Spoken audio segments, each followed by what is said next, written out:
what's up? My name is Cory, and this is Pop Culture Poo Poo. In this series, we'll cover dumb shit people say about TV shows, fictional characters, and pop culture. So sit back, get yourself a drink, and let's talk some pop culture poo poo. Just a quick note before we begin, these videos are a matter of opinion, usually backed by factual evidence from the fictional universes spoken about, and are not meant to offend. If you're offended, please click off this channel. Anyone that knows me is well aware of my obsession with the 90s TV show Boy Meets World. Cory Matthews, Topanga Lawrence, and Sean Hunter were my best friends in childhood. In fact, I own the full series on DVD to this day, so it should come as no surprise that I'm incredibly defensive about the show and the brilliant characters on it. Recently, I was doing some web surfing when I came across today's poo-poo. The article is by a BuzzFeed contributor by the name of Chris Pena, and it is titled, "Cory Matthews is a Trash Person, and Here's 10 Reasons Why." This article is the reason I came up with this series, and we're going to take it apart piece by piece. I will use evidence from this series to disprove the claims of this author. Cory Matthews is the main protagonist of Boy Meets World. The show is based around him and the adventures he gets into throughout his life.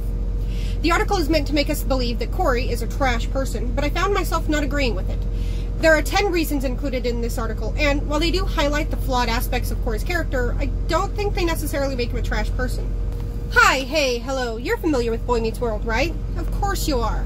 I mean, it's kind of hard not to be. Spanning 7 seasons, the 90s TV classic followed the daily life of the Matthews family, with none other than Cory Matthews as the main character. And when you think of Cory, you undoubtedly think of Miss Topanga Lawrence, Cory's lifelong friend, girlfriend, fiance, wife, you know, the couple we were all rooting for to come out on top. I mean, we were all rooting for them to come out on top, right? Wrong! After rewatching all 7 seasons on Hulu, I've come to this conclusion. Cory Matthews is a shit boyfriend and a pretty crappy person in general. Now, don't get me wrong, I love this show, but if I could corner Topanga and tell her to dump Cory's wannabe ass, I would. I mean, where should I start? Let's see. Okay, so it's clear by the tone of the article that the author is fond of sarcasm and insulting people. We're not even into the article yet, and the author is already calling Cory a bad person without having any actual context behind his words. Unfortunately, the rest of the article isn't much better. Reason number 1. He's always been a little shit towards the authoritative figures in his life. Cory has a proven track record of being extremely disrespectful to just about any adult in his life. If he's not deliberately ignoring Mr. Turner in class, he's bitching to his parents because they grounded him for not filling up the car with gas. Because his parents, and Mr. Feeney, give him just about anything he wants, you'd think he'd have a little more respect for them. But nope. While this is sort of true, it's not a defining aspect of Cory's character. In fact, it's something that evolves over time. In the series, Cory doesn't generally deal with negative events very well. His general reaction is to freak out. And yes, that sometimes results in him having an attitude toward authority figures. Also, and I will probably have to repeat this, Cory is a teenager throughout much of the series, which means he has reactions that are immature. But, though this is a flaw, it is also important to note that Cory usually realizes that he's being irrational or rude and tends to apologize for whatever he's done wrong. Throughout the series, there are many times where Cory does something that hurts or offends an authority figure, and he ends up apologizing or making it up to them in some way afterward. Take Season 6, Episode 5, for instance. In this episode, Cory makes a comment about Alan not being able to raise him beyond normalcy, which hurts Alan's feelings. Later on, however, Cory apologizes to his father by joining his sister as she's singing "Wind Beneath My Wings." There are many other examples of this, but I won't bore you with them. The point here is that while it's true that Cory can be a dick sometimes, he genuinely cares when he's done something to hurt someone. No, his apologies aren't always elaborate and eloquent, but that's not in character for him. Cory is a goofball. He likes to joke around and have fun. It's way more in character for him to prove that he's sorry by coming up with a goofy apology. So yeah, the general basis of this is true, but it doesn't make him a trash person. Quite the opposite, in fact. Let's see what Chris has got for us next, huh? Reason number 2. He expects everything to be done for him instead of actually putting in the work to earn it. When Cory and Topanga got married, he was completely blindsided with the things that come with adulthood. And when his parents wouldn't lend him a penny towards a new life, or let them live in their house, he became angry, degrading, and downright rude. Even when his dad told him doing this on his own was for his own good, he still tried to play victim. Not cool, Cory. This one is so far beyond true that it's nearing the territory of a lie. Basically, the author says that because Cory was unprepared for life as a married adult, and was understandably upset when his parents refused to help them. That means he's a trash person. But this isn't really true. Yes, he's upset with his parents when they won't help him, but it's understandable. The Matthews parents have always been willing to help their children before, and Cory is newly married. He doesn't know anything about being an adult yet. Did he initially overreact and throw a tantrum? Yes. Was it childish? Also yes. But it's important to remember that Cory is still young, and it's normal to panic a little in the situation he was placed in. Not to mention that he eventually gets over his panic and makes up with his parents. Cory moves on to make the best out of a bad situation, and everything turns out okay. So again, Chris's point is rendered moot by the fact that Cory redeems himself in the end. Let's see if Chris can redeem himself with his third reason. Reason number 3. Oh, and don't even get me started on his infidelity. Cory is a cheater. He literally cheated on Topanga, lied about it, then blamed Topanga for pushing him towards Lauren, which is a complete cop-out. Again, this is a poor excuse to label Cory a trash person. Yes, he cheated on Topanga, and I would never say that it was justified. The way he reacted when Topanga found out was also fucked up. However, he does eventually take the repercussions and understands that he fucked up. Later, Lauren comes to see Cory, and everyone, including Topanga, tells him that he should go out with her. But this backfires when Topanga gets mad at him for it. Yet again, this isn't a good example of him being a trash person. He's a good person who did something shitty, as are we all. Reason number 4 must give us something more concrete, right? Probably not. Reason number 4, and when he isn't cheating on Topanga, he's lying to her about not cheating. Typical. Remember when he said he was just going to hang out with Sean at his house, but then went to another school's party and danced with other girls? Or when he went to another party, kissed another girl, and told Topanga nothing had happened? Sure, he admitted to it after the fact, but he still lied.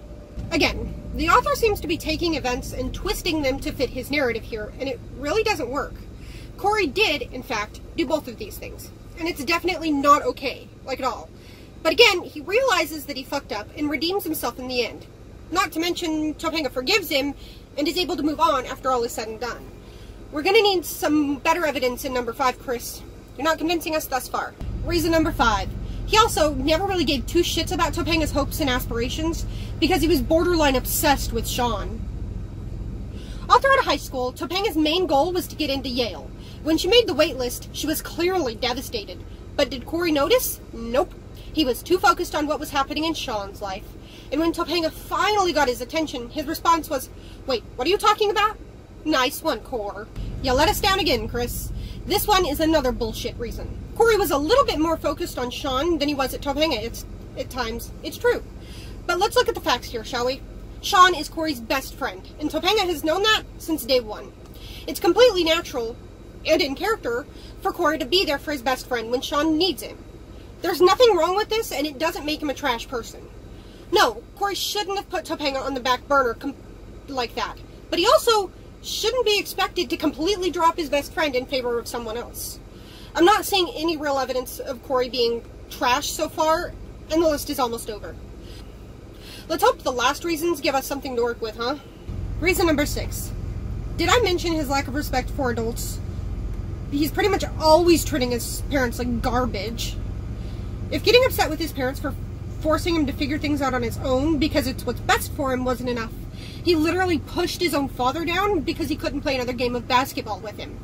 And let's not forget when he was constantly screaming at his mom when Topanga came back from Pittsburgh. This again, really, the same reason has been listed 3 times in varying shapes. Cory is a teenager throughout the majority of the show. Teenagers, in case you skipped that part of your life, are notorious for having attitudes and hating their parents at some point or another. We were all teens once, and we should all be able to understand that. Cory is not pretty much always treating his parents like garbage. The reason is as dumb as the rest of this list. For Christ's sakes, you're grasping at straws here? I'm almost afraid to move on to reason 7. Reason number 7. He's not exactly an easy sibling to get along with either.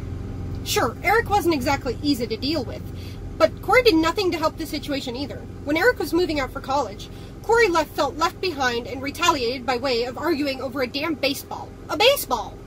A few fistfights later, and Cory still didn't put forth any effort and chose to leave him out of cleaning his parents' garage, full of their memories. Instead, he enlists Topanga and Sean to help him. Tisk tisk. Christ, can you be any more desperate? Cory is a damn good sibling. Let's just get that out of the way right now. He loves his siblings, and he is always there for them when they need him. Yes, he and Eric fight, and Cory can sometimes be a dick, but that's siblings for you. Do you even have a sibling, Chris? Because I do, and I can tell you that this reason is bullshit.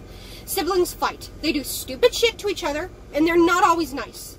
Nothing Cory does to any of his siblings is enough to make him trash. Let's talk about the last 3 reasons, shall we? Reason number 8. He goes on as if Mr. Feeney's sole purpose in life is to be there just for him. Mr. Feeney has a lot on his plate. He's a teacher to like hundreds of kids and eventually finds love. But does Cory see that? Nope. He expects Mr. Feeney to be at his beck and call regardless of the day, time, or place. Once he's in trouble or in a sticky situation, and he is quite often, he instantly calls Mr. Feeney to help him out. I mean, a simple thank you would go a long way. At this point, I'm mostly sure that you're desperate because this is another example of a bullshit reason. Mr. Feeney and Cory's relationship is one of the best things about the series. Mr. Feeney is Cory's mentor. Of course Cory's going to go to him when he needs help with something. If Mr. Feeney didn't want to help Cory, he wouldn't do it. Simple as that.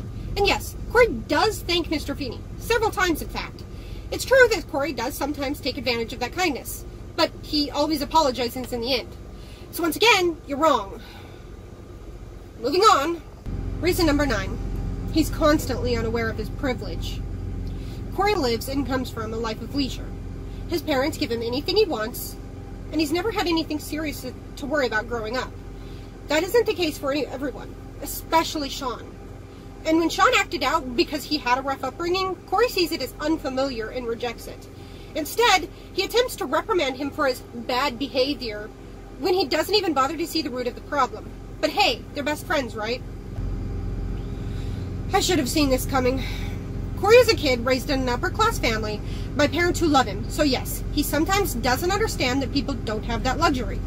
But that doesn't make him a trash person. Cory does his best to understand where Sean is coming from, and even if he doesn't understand it, he's always there when Sean needs him. Not to mention, part of being a best friend is telling each other when they're fucking up. Sean has himself admitted that Cory has saved his life. That renders your entire argument here moot. Just because he was raised with more privilege than Sean does not by any means make him a terrible person. There's one more reason on this list, and I'm almost positive that it's bullshit. Reason number 10. And finally, just when you think enough people have told him to knock it off, he reverts back to his old ways. Always. You'd think after Sean yelling at Cory in public for reading his private poems in public, Cory would learn, but nope, he's still the same Cory. His friends and family can tell him to knock it off and mind his own business as many times as they want, but in the end, this gif accurately represents what he'll do in the end. You are beyond fucking wrong here, Chris. Cory is human, in case you've forgotten this. He's not some reincarnation of Jesus Christ, and he's not meant to be perfect. He fucks up. He makes mistakes. That's part of being a human being. The important thing is that he's a good person at heart. When he fucks up, he does his best to move on and make it up to whoever was hurt by his actions. If anyone is a trash person, it's the one who wrote an entire article composed of 10 shitty reasons why a fictional character is trash. Let's come to a reasonable conclusion based off of the evidence we were presented with today. Cory Matthews is a good friend, brother, son, and boyfriend, but he's also human, which means he fucks up. Instead of calling him trash, maybe we should analyze our own behavior and realize that we're not perfect either. And that concludes the first episode of Pop Culture Poo Poo. What do you guys think of Cory Matthews? Leave your answer in the comments and we'll have a discussion. I hope y'all enjoyed this video. If you did like it, share it, leave a comment, whatever you feel like doing. Once again, I'm Cory, and we'll see you in the next episode.